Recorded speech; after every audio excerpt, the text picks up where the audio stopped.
세상에 떠도는 기묘한 괴담들. 첫 번째 이야기, 울산의 고등학교에서 겪었던 소름 끼치는 실화괴담. 현재 울산 A고등학교는 직업특성화 고등학교로 지어진 지 얼마 안 되었습니다. 그렇기 때문에 이 이야기를 들은 당시까지만 해도 8기까지 재학 중이었습니다. 저희 학교에는 많은 괴담이 있지만 그 중에서도 특히 유명한 괴담 하나를 말씀드리고 싶습니다. 이 괴담은 몇 기수에 걸쳐서 계속 이어진 것으로 알고 있는데 기숙사 5층 501호에 관한 이야기입니다. 처음 신설이 되고 일기 선배님들이 들어왔습니다. 처음 시작은 여름방학이 끝마친 날이었습니다. 일기생 선배가 사감실에 열쇠를 가지러 갔는데 열쇠가 없어서 어느 운매가 먼저 들어갔나 보다 싶어서 501호로 갔습니다. 그리고 문이 열려 있어서 501호 안으로 들어갔는데 2층 침대 위에 친구가 자고 있는 것이 보였습니다.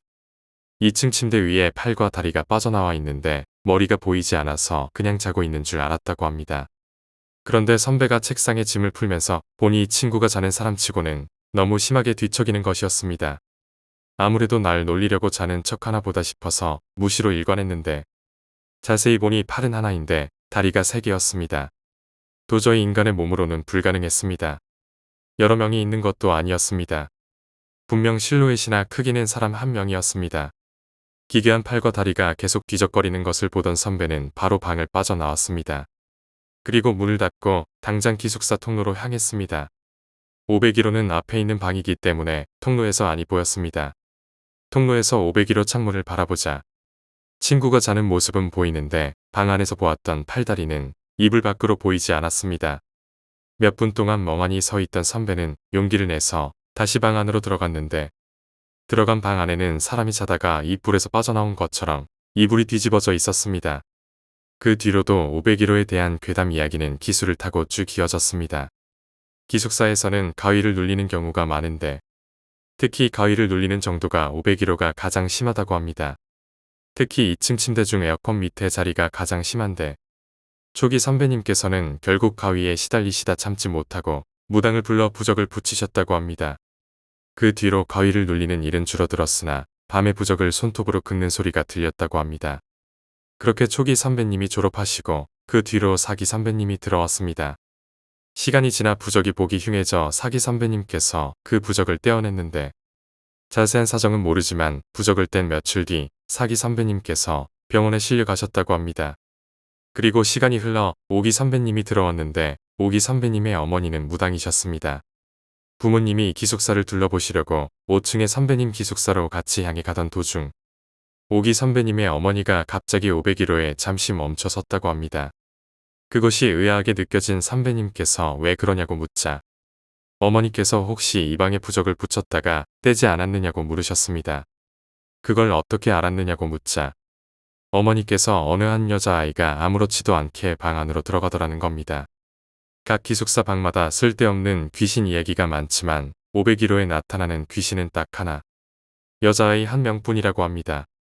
그에 관해서 2층 에어컨 옆에 침대에서 주무시는 선배님에 대한 이야기가 있습니다. 당시 부적을 붙인 지 얼마 되지 않았을 당시의 이야기입니다. 선배님이 주무시던 도중 다리가 무거워 얼결에 잠에서 깨었는데 어느 한 여자아이와 눈이 마주쳤다고 합니다. 선배님들 말을 들어보면 원피스, 수복 둘 중에 하나를 입은 것 같은데 이 선배님은 원피스를 입었다고 하더군요.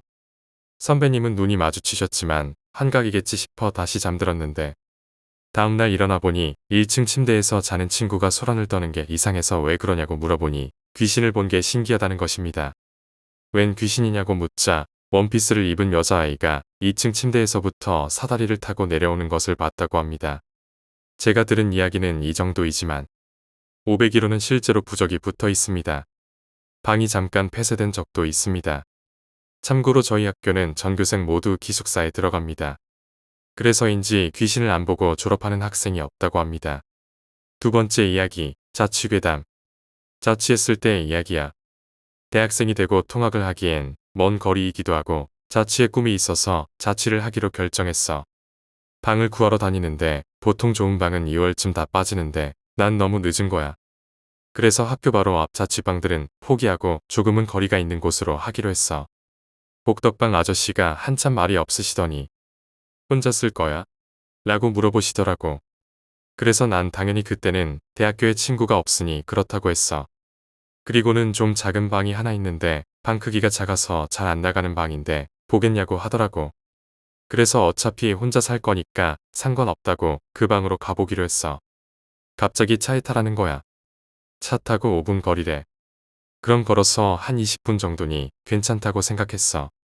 그렇게 복덕방 아저씨 차를 타고 자취방에 도착했는데 빌라 형식의 원룸텔이었어. 201호였어. 작은 방이라 해서 엄청 작은가 했는데 책상, 냉장고, TV가 들어가고도 공간이 꽤 남는 방이었어. 방을 꼼꼼히 둘러보고 이런저런 체크를 다 끝낸 뒤 계약을 하기로 했어. 근데 방값이 터무니없이 싼 거야. 보증금도 없이 야간 전기세 공짜에 수도세 공짜, 그리고 6개월 월세가 90만 원. 완전 파격가잖아. 단지 가스가 안 들어와서 가스레인지는 휴대용 브루스타를 사용해야 했지만 그건 상관없었어. 방값이 터무니없이 저렴한 게 걸리긴 했지만 그 자리에서 바로 계약 후 돈을 지불했어. 그리고 이틀 뒤 짐을 옮기고 그때부터 시작된 거야. 필요한 짐들을 챙겨와서 정리를 하는데 이상한 거야. 여자 머리카락이 너무 많았던 거지. 전에 살던 사람이 여자였구나 하며 쓸고 있었는데 진짜 너무너무 어마무시하게 나오는 거야. 이전에 살던 사람이 심한 탈모가 있었나 싶을 정도로. 방 청소를 그 원룸에서 3시간을 넘게 했어. 방이 진짜 너무 지저분한 거야. 머리카락부터 여기저기 청소 안 하고 산 흔적이 너무 많았어. 평소부터 좀 깔끔 떠는 성격이라 진짜 모든 힘을 다해 청소했어. 그렇게 청소를 마치고 시계를 보니 저녁 9시가 넘었더라. 혼자서 청소를 너무 열심히 해서 그런지 몰라도 갑자기 급 피곤해지는 거야. 그래서 오늘은 일단 저녁이고 뭐고 일단 한숨 자기로 했어. 그렇게 잠을 자는데 갑자기 몸이 덜컥하는 느낌과 함께 눈이 번쩍 떠졌고 몸은 안 움직이는 거야. 어려서부터 가위에 자주 눌렸던 나는 당연히 청소하느라 힘들어서 가위에 눌렸구나라고 생각했어. 이런저런 생각하는데 누군가 창문을 똑똑 두드리더라고. 근데 창문 밖엔 어떠한 그림자도 안 비춰지는 거야.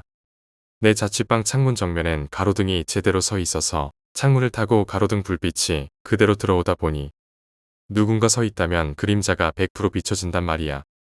근데 창문을 두드리는 소리는 들리는데 그림자가 안 보여. 그래서 내심 뭐야? 오늘은 소리만 들리네. 다행이다. 라고 생각하는데 바로 그 순간 창문을 뚫고 팔 한쪽이 쑥 하고 들어오는 거야. 어느 정도 가위에 익숙한 나지만 정말 기겁했어. 완전 놀라서 비명도 지르고 싶은데 못 지르고 완전 미치겠는 거야. 그리고 창문을 뚫고 들어온 팔 한쪽은 허공을 휘적휘적 저으며 뭔가를 찾고 있었어.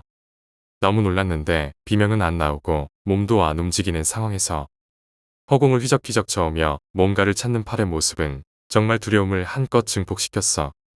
왠지 저러다가 몸까지 불쑥 들어올 것 같아서 가위에서 벗어나기 위해 열심히 몸부림을 쳤어. 바로 그때 창문에서 허공을 휘젓던 팔이 잠시 멈추더니 갑자기 휘젓는 방향을 아래쪽으로 바꾸더라. 너무 놀라서 더욱 버둥거렸는데 그 손끝에 내 발가락이 닿은 거야. 내 발가락의 감촉을 알아챈 팔이 내 발목을 덥석 잡더니 끌고 나가려 하는 거야. 정말 기겁했지. 기껏해야 한쪽 팔인데 힘이 뭐가 그렇게 센지.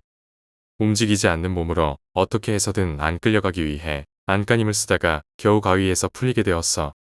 그리고 동시에 내 발목을 붙잡고 끌고 가려던 팔은 순식간에 사라졌어. 물론 가위에서 풀림과 동시에 난 기절했어. 근데 말이야, 의식을 잃기 바로 직전 그 팔의 주인 목소리로 들리는 한마디가 들렸어. 나중에 또 올게. 물론 정신을 차렸을 때도 그 말 한마디 때문에 기분이 굉장히 안 좋았어. 그렇게 아침이 되고 학교에 가기 위해 가방을 챙겨 들고 학교로 향했어. 근데 여기까지 복덕방 아저씨 차를 타고 와서 미처 못 봤었는데 내 자취방이 위치한 건물 옆에 엄청 큰 나무 한 그루가 있는 거야. 근데 그게 뭐랄까 보기만 했는데 기분이 싸해지는 그런 기분 나쁜 나무였어. 그리고 가는 길목에 또 미처 못 본 갈림길이 있는 거야. 그 갈림길의 반대쪽엔 산으로 이어진 길이 보였어. 그렇게 첫 수업이 끝나고 이리저리 처음 생긴 친구들과 친목 도모를 위해 술을 한잔했어. 오후 3시인데 말이야. 그 술자리가 끝난 시간은 밤 11시였어. 그렇게 거하게 술을 먹고 기분 좋게 비틀거리며 자취방으로 가서 뻗었어. 그날은 아무 일도 없었어. 그렇게 아무렇지 않은 일주일이 지나고 정확히 일주일째 되던 밤이었어. 또 가위에 눌린 난. 역시나 창문을 똑똑 두드리는 소리가 나는 거야. 지금까지 살면서 가위를 수도 없이 눌려봤지만 똑같은 현상의 가위 눌림은 이때가 처음이었어. 지금에서야 말하는 거지만 그때는 가위 눌림이 아니라 영적 체험을 한 건 아닌가 싶기도 해. 처음에 가위에 눌렸을 땐 창문에서만 똑똑거리는 소리가 들렸는데 이번엔 창문 쪽에서 똑똑하는 소리가 끝나자마자 현관문에서도 똑똑똑 하는 소리가 들리는 거야. 정말 1초도 안 되는 시간 차이로 계속해서 창문과 현관문을 똑똑거리는데 미치겠는 거야. 그렇게 한참을 똑똑거리던 소리가 멈추더라. 그래서 이때가 기회다 싶어서 필사의 힘을 다해 몸부림을 쳤어. 그리고 그와 동시에 천장을 뚫고 여자의 머리가 쑥 나오는 거야. 그렇게 천장을 뚫고 나온 머리와 눈을 마주치니 그 머리가 기분 나쁘게 씩 웃더니 보이나 보네 내가. 정말 있는 욕 없는 욕이 온 머리를 가득 채웠어. 식은땀을 뻘뻘 흘리는 내 모습이 재미있는지 그 귀신은 날 쳐다보며 더욱 크게 씩 웃으며 말했어. 나중에 또 올게. 라며 그때와 같은 말을 남기고 사라졌고 거짓말처럼 가위가 풀렸어. 그리고 난 전속력으로 그 방에서 나와 학교 앞 PC방으로 도망쳤어. 그렇게 게임방에서 날을 새고 아침이 되자마자 복덕방으로 달려갔어. 복덕방 아저씨에게 있는 대로 열을 내며 대체 저 방 정체가 뭐냐며 이런 방을 판다는 게 말이 되냐고 난리쳤어. 내가 미친 듯이 따지자 복덕방 아저씨는 태연하게 순순히 나에게 받았던 90만 원을 되돌려주더라. 그리고 그 방의 사연도 듣게 되었어. 내가 들어오기 전에도 그 방을 계약한 학생들은 한 달을 못 넘기고 방을 뺐대. 그 이유는 밤마다 똑똑거리는 소리가 들리고 가위 안 눌리던 애들까지 가위가 눌려서 못 살겠다며 사정을 하더라는 거야. 그리고 아저씨가 말하더라. 원래 그 방에 한 여자가 살고 있었대. 나이는 20대 중후반이었고 여자가 세상 모르고 자고 있던 사이에 강도가 들어왔대. 여자 혼자 사는 방에 그것도 명백하게 사리를 품고 있는 강도가 들어왔으니 있는 대로 나쁜 꼴, 모진 꼴 다 보고 살해당했단 거야. 근데 그 여자가 친구도 없고 반에서도 거의 아웃사이더 같은 존재라 누구도 그 여자가 살해당한지 몰랐는데 어느 날 같은 층에 살고 있던 한 학생이 그 여자의 방에서 심각한 악취가 나서 집주인에게 말했고 집주인은 경찰에 신고를 했어. 그리고 시신이 발견된 거야. 그리고 그 건물에 살던 모든 학생들은 일제히 방을 빼버렸어. 살인사건이 일어난 원룸텔에서 살 자신 없는 건 다들 똑같으니까. 그렇게 난 이야기를 듣고 더 화가 나서 아저씨에게 따졌어. 왜 그런 방을 넘겼냐고. 아저씨도 미안하다 하시고 난 사실 금액상으로는 손해본 게 없으니 다른 방을 구하게 되었어. 그리고 말야. 짐을 다시 꾸리기 위해 그 집에 와서 다 꾸리고 나가려고 현관문 딱 여는데 어디선가 작게 누군가 말했어. 또 갈게. 세 번째 이야기. 일본 개그맨의 실화괴담. 일본 개그맨인 후지와라 카즈히로의 이야기입니다. 후지와라는 오사카에 혼자 자취를 하게 되었어요. 오사카 미나미에서 도보 5분 거리에다가 반값도 저렴한 맨션이었는데요. 아무 일 없이 편안하게 생활하던 도중 어느 날 침대에 누워있는데 방 안 테이블 위에 올려놓은 잡지의 책장이 하나하나 넘어가더래요. 바람이 부는 곳도 없는데 넘어가기에 섬뜩했지만 아무 일도 아니겠지라며 넘겼어요. 그리고 한날은 방에 누워있는데 갑자기 TV가 켜지는가 하면 어떤 날은 갑자기 욕실 샤워기가 틀어져 물이 나오거나 알 수 없는 기이한 현상들이 반복되더랍니다. 그렇게 계속되는 현상에 누구나 그렇듯 이 방에 뭔가 있나 보다라는 생각을 갖게 되었대요. 그러던 도중 한날은 친구 몇몇과 미팅을 하고 2차를 가려는데 경제적으로 부담을 느끼던 때라 근처였던 후지와라의 집으로 가게 되었어요. 근데 후지와라의 맨션 앞에 오자 일행 중 한 명의 여자가 이 맨션은 절대 들어가기 싫어. 후지와라는 있었던 일들이 떠올라서 조심스럽게 혹시 영감이 있는 편이야? 라고 물었고 여자는 응이라고 대답하더래요. 후지와라는 이때다 싶어서 미안한데 제발 내 방에 가서 뭐가 있는지 좀 봐주면 안 될까? 라고 부탁하여 함께 방으로 가게 되었대요. 후지와라의 방엔 방 코너에 비스듬히 TV 테이블 위에 TV를 올려놓고 있는데 여자가 방에 들어오자마자 그 TV의 뒤쪽을 가리키며 저기야 라고 말하더래요. 그래서 후지와라는 도대체 뭐가 있는데? 라고 묻자 여자는 갑자기 눈빛이 바뀌더니 남자한테 버림받았어. 자살했네. 그 남자가 당신인 줄 착각하고 있어. 그래서 후지와라는 그럼 어떻게 해야 돼? 라고 물어보려 하자 여자가 말을 끊고 근데 말야 왜 저 구석인지 알아? 저 삼각 구석 TV의 뒤쪽이잖아. 혼자 사는 당신이 가장 자주 바라봐 주는 곳이니까. 무서워진 후지와라는 결국 이사 가기로 했고, 옆에 사시던 관리인 아주머니께 그 일을 말씀드리고 계약 해지를 하기 위해 방문했대요. 그랬더니 아주머니께서 몰랐던 거야. 이 맨션 옥상에서 뛰어내렸던 그 여자가 높지도 않은 맨션인데도 죽은 이유가 그 방 베란다에 머리가 부딪혀 죽었거든. 네 번째 이야기, 귀신 나오는 집. 우리 집은 18평의 누나, 나, 아버지, 어머니 이렇게 네 식구가 살고 있었습니다. 내가 초등학교 2학년 때부터 살던 집이었습니다. 방은 2칸이었고 누나랑 나는 같은 방을 썼습니다. 내가 중학생이 되면서 난 부엌에서 잠을 잤습니다. 누나랑 같이 방을 쓰기엔 둘 다 너무 커버려서 서로 불편했습니다. 아버지는 그런 내가 안쓰러웠는지 이사를 결심하셨고 창원에 위치한 A 아파트로 이사를 하기로 하셨습니다. 매물이 싸게 나와서 아버지는 저축했던 돈과 대출받은 돈으로 그 집을 구입하셨습니다. 앞에 사람들이 2년 정도 살다가 사정이 생겨서 싸게 팔고 이사를 했다고 하더군요. 이사 며칠 전날 청소도 할 겸 어머니랑 누나랑 그 집을 찾았습니다. 벽지도 깔끔하고 소파랑 가구 있던 곳 밑에 먼지만 치우면 될 것 같았습니다. 정말 벽지는 사람이 살지 않은 것처럼 깨끗했습니다. 다만 몇 개의 못만 박혀 있었을 뿐이었습니다. 27평의 방 3칸이었습니다. 드디어 내 방이 생기는 것이었습니다. 나도 드디어 혼자만의 공간이 생기는 것이라 너무나 기뻤습니다. 제일 먼저 내 방이 될 곳을 찾아 들어갔습니다. 생각보다 넓었습니다. 이곳저곳 둘러보다가 내 방문 위방문과 천장의 약간의 틈 쪽에 하얀 종이에 빨간색으로 적은 부적 같은 것이 붙어 있었습니다. 이건 뭐지 하고 누나 방에 들어갔습니다. 누나 방도 문 위에 부적이 붙어 있었습니다. 안방도 마찬가지였습니다. 이런 걸 왜 붙였나 의문이 들었습니다. 내 방에서 문을 열면 현관과 거실이 보이고 내 방 뒤쪽은 세탁기랑 보일러가 있는 뒷베란다였습니다. 참고로 집은 1층이었습니다. 나는 엄마한테 부적을 떼버리자고 했습니다. 하지만 엄마는 부적이면 잡기 쫓는 건데 굳이 뗄 필요 없을 것 같다고 했습니다. 유일하게 부적이 붙어 있지 않는 곳은 거실밖에 없었습니다. 그날 그렇게 청소만 하고 이틀 뒤 주말에 이사를 했습니다. 태어나 처음으로 침대란 걸 가지게 되었고 컬러 모니터에 컴퓨터와 새 책상 정말 날아갈 듯 기뻤습니다. 침대는 머리 쪽이 뒷베란다 쪽으로 향하게 위치를 잡았습니다. 침대 사이즈가 잘 맞지 않아서 그렇게 밖에 놓을 수 없었습니다. 침대에 누우면 바로 내 방 문이 보이고 그 위에 부적이 보였습니다.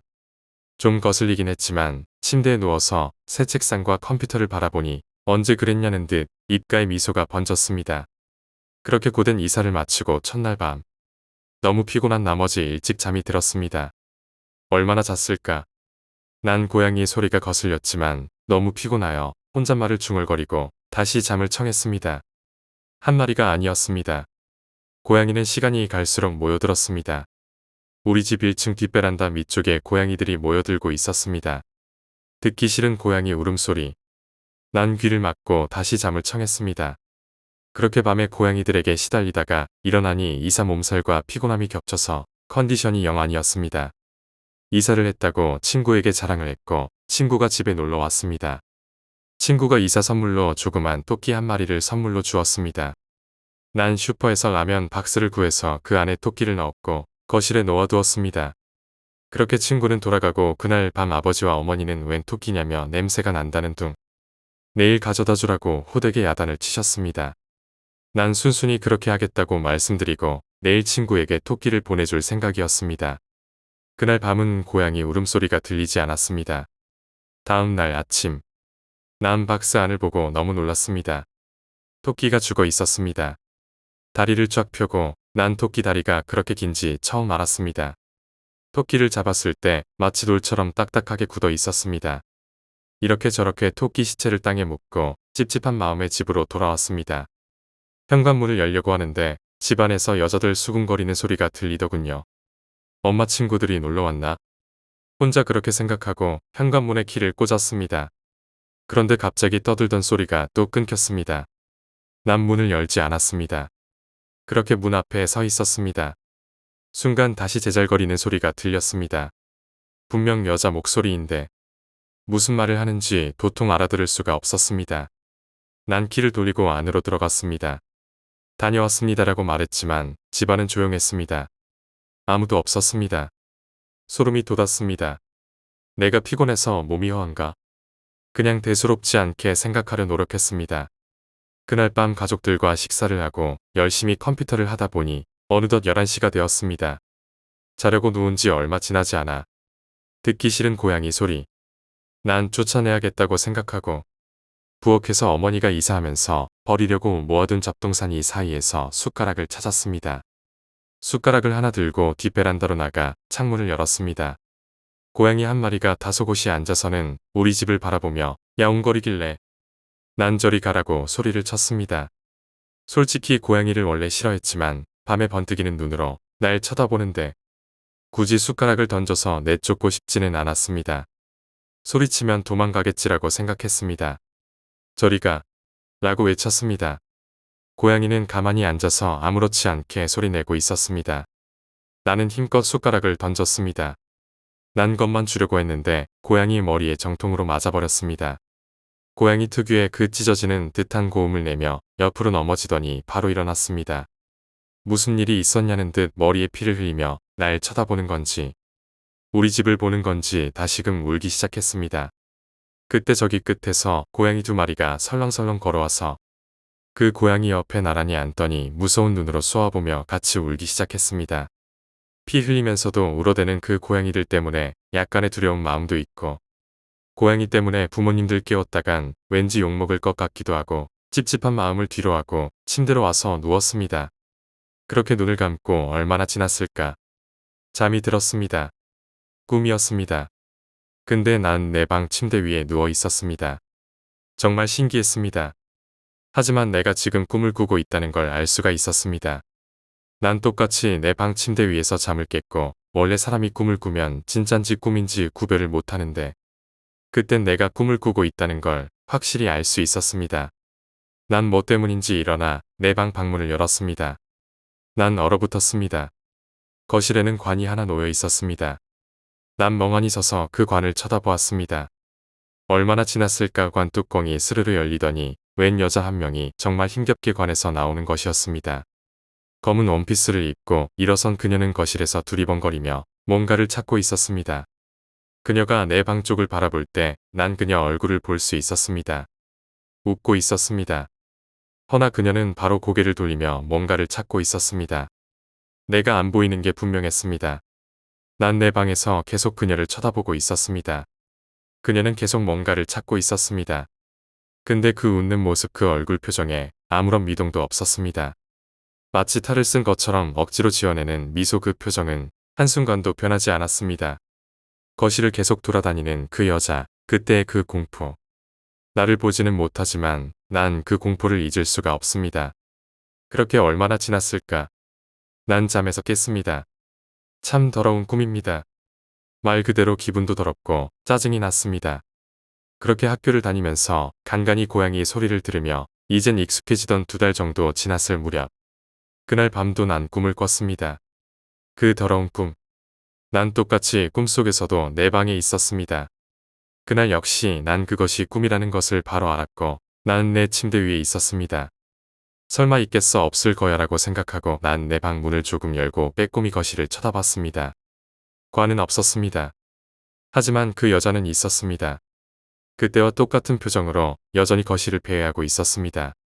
그러더니 갑자기 부모님 방 앞으로 천천히 걸어가더니 문 앞에 달라붙어서 한참을 있었습니다.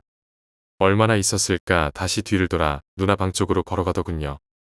누나 방 쪽으로 가는데 내 방 시야에서는 누나 방 방문이 보이지 않습니다. 그래서 난 궁금한 마음에 내 방문 밖으로 머리만 살짝 내었습니다.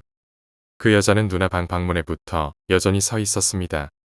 그 순간 그 여자와 내가 눈이 마주쳤습니다. 처음 보았습니다. 그녀의 표정이 변하는 걸, 그녀의 입꼬리가 살짝 올라갔습니다. 그녀는 내가 보이는 것이었습니다. 그리고는 환희에 찬 미소로 내 방 쪽으로, 마치 일본 기모노를 입는 여자들이 걷는 걸음으로 내 방 쪽으로. 난 너무 놀라서 잡고 있던 문고리를 놓치며 내 방 안쪽으로 넘어졌습니다. 그녀는 내 방 방문 틀 앞에 서서 들어오지는 않고 가만히 서서 그 짜증나는 표정으로 아무것도 움직이지 않고 눈동자만 계속 돌리고 있었습니다. 뭔가를 찾고 있는 것 같았습니다. 미친 듯이 눈동자를 돌리고 있었습니다. 난 얼어서 아무것도 할 수가 없었습니다. 그렇게 눈동자를 굴리던 여자는 다시 입꼬리를 내리며 억지 미소를 띠며 뒤돌아 다시 거실을 돌고 있었습니다. 난 기어가서 문고리를 잡고 문을 닫았습니다. 식은땀으로 범벅이 된 채 난 잠에서 깼습니다. 꿈에서 일어났을 때 그 기분 정말 이루 말할 수 없이 괴로웠습니다. 그 후 또 몇 달간 아무 이상도 없다가 정말 다리에 힘이 풀려 주저앉을 수밖에 없었던 일이 일어났습니다. 그렇게 한동안은 그 여자 꿈은 꾸지 않았습니다. 어머니는 그 당시 교보생명, 아버지는 두산중공업을 다니시고 두 분 다 바쁜 맞벌이 부부였습니다. 그런 꿈 이야기를 한다 해도 공부나 하라며 잔소리가 날아올 게 뻔했습니다. 아버지는 그때 노키아 휴대폰을 가지고 계셨습니다.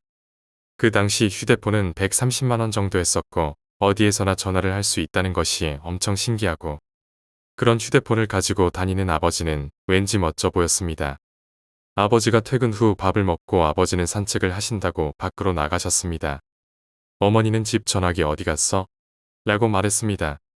나는 모르겠다고 대답하자 무선 전화기를 종종 집에서 어디 뒀는지 까먹는 경우가 허다했기 때문에 엄마는 나에게 아빠 휴대폰으로 전화해봐. 난 아버지 휴대폰으로 집에 전화를 했습니다. 난 소리가 들리는 쪽을 찾아갔습니다.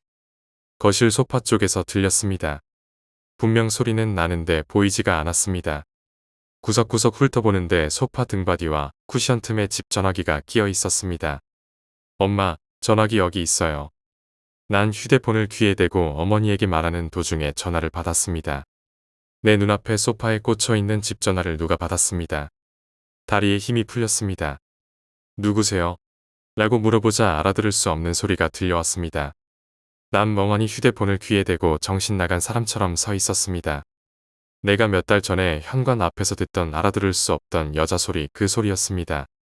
난 휴대폰을 소파 위에 던지고는 내 방으로 들어가 문을 닫았습니다. 그리고는 내 책상에 앉아서 손톱을 물어뜯기 시작했습니다. 분명 이건 현실이 아닐 거야. 내가 잘못 들었나? 분명히 누군가 받았는데 혼선된 걸 수도 있는 거니까. 순간 어머니가 문을 열고 들어오셨습니다. 난 순간 깜짝 놀랐습니다. 전화기를 찾으시길래 거실 소파에 있다고 말씀드리고 곧바로 침대에 누워서 이불을 뒤집어 썼습니다. 잠들기가 무서웠습니다. 또 그 여자가 나올 것 같았습니다. 그렇게 무서움에 떨다가 잠이 들었습니다. 역시 또였습니다. 난 내 방 안에 있었고 집은 조용했습니다. 이번엔 절대 안 나가고 절대 문 안 열 거라고 다짐하고 있었습니다. 그 지옥 같은 시간은 계속되고 좀처럼 난 현실로 돌아올 기미가 보이지 않았습니다. 제발 빌어먹을 꿈에서 빨리 깼으면 그렇게 계속 혼잣말을 되풀이하다 마음이 조금 진정된 나는 문 앞으로 다가가 문을 살짝 열었습니다. 난 뒤로 넘어졌습니다. 그 여자는 내 방문에 바짝 달라붙어서 눈동자를 계속 굴리고 있었습니다. 저 재수 없는 얼굴. 그리고는 몇 초 후 그녀는 뒤로 돌아 거실을 배회하기 시작했습니다. 그리고는 그녀는 처음으로 거실 소파에 사뿐히 앉았습니다. 그녀는 입을 움직이기 시작했습니다. 낮에 듣던 그 소리를 또 떠들어대기 시작했습니다. 그 기분 나쁜 조잘거림을 시작했습니다.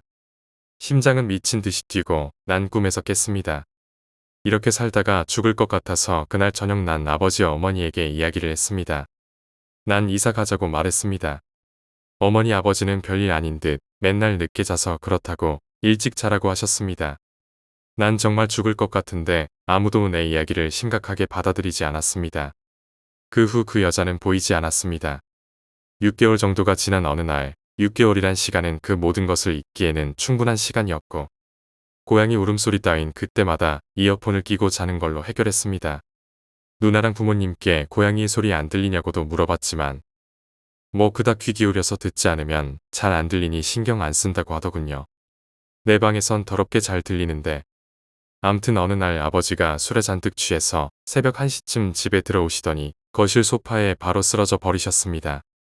어머니는 팔짱을 끼고 쳐다보다가 방으로 들어가 버리셨고 나도 그냥 방으로 들어가서 잠을 청했습니다. 갑자기 눈이 번쩍 떠졌습니다. 꿈입니다. 그 빌어먹을 꿈. 다시금 그때의 기억이 떠오르며 공포감이 엄습해왔습니다. 역시 가만히 앉아서는 그 꿈이 깨지 않았습니다. 난 일어나 방문을 잡아당겼습니다. 믿지 못할 광경이 눈앞에 펼쳐졌습니다. 아버지는 그 여자 무릎을 베고 누워 계셨고 그 여자는 그런 아버지를 내려다보면서 웃고 있었습니다. 아버지의 머리를 쓰다듬으며 뭐가 그리 즐거운지 기분 나쁜 웃음을 짓고 있었습니다. 그리고는 내 방 쪽으로 고개를 돌리더니 또 그 조잘거림을 시작했습니다. 난 방문을 닫아버렸습니다.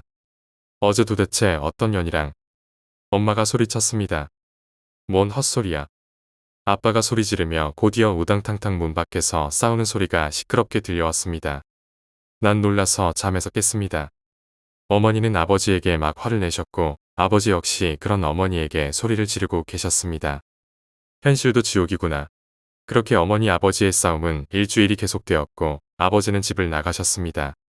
그렇게 두 분은 별거 생활을 하시고 15년 만에 이혼을 하셨습니다.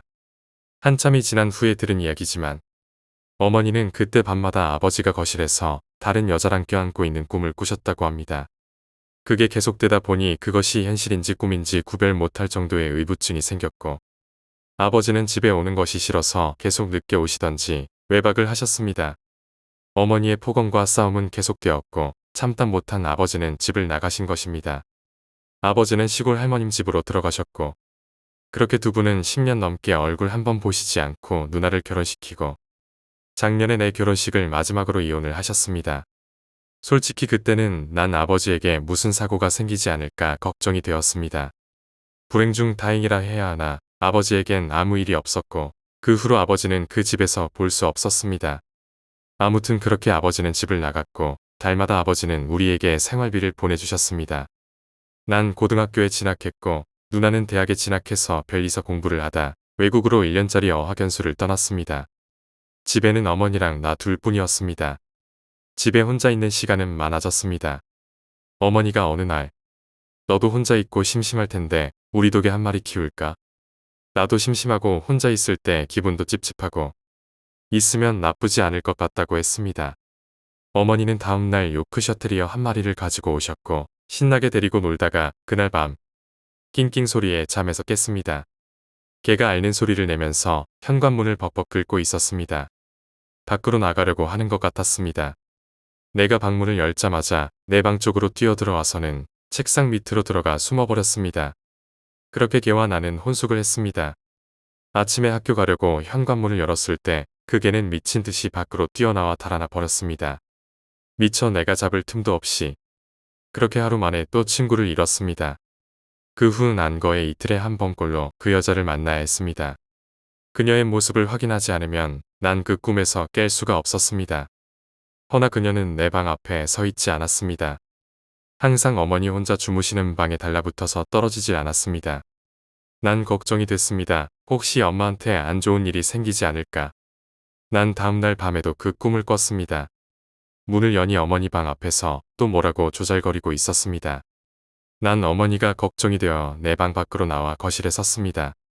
그 여자가 고개를 휙 돌리더니 다시금 입꼬리를 올리며 뭐라고 조잘거리면서 나에게 달려왔습니다. 난 눈을 질끈 감았습니다. 몇 초가 지났을까. 실눈을 살짝 뜨니 내 얼굴 바로 앞에 그 창백한 얼굴을 맞대고 내 볼에 닿는 그 여자의 피부는 미칠 듯이 차가웠습니다. 그 여자는 쉴 새 없이 입을 조잘거렸습니다. 그리고는 내 귀에 그 입을 가져다 대었습니다. 그 여자가 하는 말은 너무 빨랐습니다. 그 상황을 피해보려 눈을 감았습니다. 눈물이 날 것 같았습니다. 너무 무서웠습니다. 그때 그 말을 들을 수 있었습니다. 네가 여기 왜 있어? 네가 여기 왜 있어? 저 말을 엄청나게 빠른 속도로 되풀이하고 있었습니다. 그러더니 갑자기 다른 말을 중얼거리기 시작했습니다. 들여보내줘. 들여보내줘. 그러던 차에 어머니의 말이 들려왔습니다. 일어나. 학교 가야지. 지친 몸과 더러운 기분으로 난 학교로 갔습니다. 방과 후 버스 정류장에서 옆 학교 상급생과 시비가 붙었습니다. 난 싸움을 좋아하지 않지만 그날 이성을 잃고 싸웠습니다. 왜 그런지는 모르겠습니다. 시비를 붙은 건 내 친구였지만 나도 같이 동조해서 싸웠습니다. 그렇게 큰 싸움이 아니었음에도 불구하고 결과는 상대방 학생 한쪽 눈에 시력을 잃었습니다. 난 경찰서에서 조서를 꾸몄습니다. 그 일은 법원으로 넘어가 법적 처벌을 피하려면 싸움에 참여했던 3명에게 6천만 원씩 1억 8천을 배상하라고 했습니다. 어머니는 괜찮다며 나를 다독였고 난 그게 더 죄송해서 죽고 싶은 마음밖에 없었습니다. 나 같은 놈은 죽어야 된다고 생각하고 내 방 방문 손잡이에 전선줄을 걸고 목에 전선줄을 감았습니다. 얼굴이 뜨거워지고 피가 역류하는 느낌이 든 순간 문 밖에서 찢어질 듯한 누숨소리가 들려왔습니다. 정신이 번쩍 들었습니다. 내가 죽으면 엄마는 어떻게 하지 불현듯 이란 생각이 들었습니다. 난 머리 위 방문 손잡이를 붙잡고 감긴 전선줄을 풀고 깊은 숨을 토해냈습니다. 어머니는 그 집을 시세보다 1,000만 원 낮춰서 급처를 하고 6천만 원을 합의금으로 주었습니다. 난 학교를 자퇴해야만 했고 다른 집 전세로 이사를 갔습니다. 그렇게 난 그 집과의 악연을 마무리했습니다. 그리고 일주일 후 우리가 집을 판 사람에게서 어머니에게 연락이 왔습니다. 우편물이 자꾸 이쪽으로 온다고 우편물 온 거 찾아가라고. 어머니는 저에게 찾아오라며 시켰는데 하루 이틀 미루다가 그 근처에 갈 일이 생겨서 그 거질 같은 집으로 갔습니다. 배를 눌러도 인기척이 없었습니다. 한참 배를 누르는데 옆집 아주머니가 장을 보고 오시는 길이었습니다. 아주머니는 어젯밤에 그 집에 난리가 나서 사람이 없을 것이라고 했습니다. 사연인즉 그 집에 이사 온 집딸이 약간 간질 같은 게 있어서 애가 잘 놀라니까 옆집 아주머니한테 혹시 짝이 없거나 그럴 때 애가 발작을 할 수도 있으니 관심을 가져달라고 부탁을 했다고 합니다. 그리고 이틀 전 낮에 옆집이 시끄럽길래 찾아가니까 집을 손본다고 시끄러울 거라고 양해를 구했다고 했습니다. 그리고 다음날 새벽에 앰뷸런스가 와서 그 애를 태워나갔다고 합니다. 실려 나가는데 눈이 뒤집혀서 입에 거품을 물고 실려 나갔다고 합니다. 난 소름이 돋았습니다. 그냥 거기 서 있는 것도 싫어서 옆집 아주머니한테 인사를 하고 나오는데 그 집 바로 밑쪽에 쓰레기들이 잔뜩 쌓여 있었습니다. 찢어진 장판, 널브러진 벽지. 그 사이에 내 방문 위에 붙어 있던 부적이 있었습니다.